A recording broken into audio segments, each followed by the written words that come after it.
Well, we've been to Vancouver plenty of times over the years, and Vancouver Island, I believe, Victoria, some places like that. And so, I'm just excited to see some of the other cities in Canada. I think we do Calgary and Edmonton.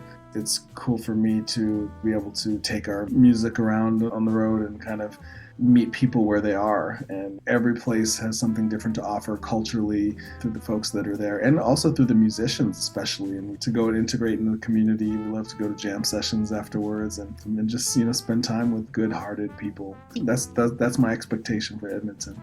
It's at a school, so I'm really looking forward to meeting some of the students and stuff. That's one of the most exciting parts of what we do. There's so many people who study jazz and play instruments and stuff. And I think teaching is a really important part of life. And anyone who has had good teachers and has learned a lot of things has somewhat of a responsibility to pass it forward. And, as teachers, we're always learning, and that's the beautiful thing. I'm a practitioner of mindfulness that teaches you basically that the present moment is special no matter what, and that's what we strive to stay present in that moment. And that means that moment never exists again, and that's an important thing in the music that we play, especially improvisation.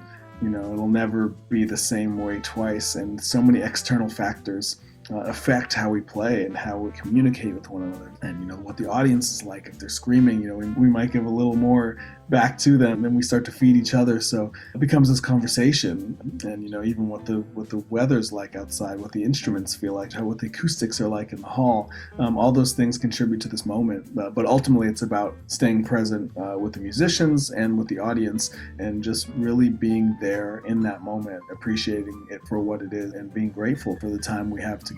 And that's how I tend to look at playing music, touring. And we'll be playing stuff from the Great American Songbook, and we'll be doing some original stuff, and I'll be there with Kyle Poole and Philip Norris, and I think it's going to be an amazing opportunity to perform and to integrate into the community. So I'm having a memory of playing with Christian McBride at the Montreal Jazz Festival.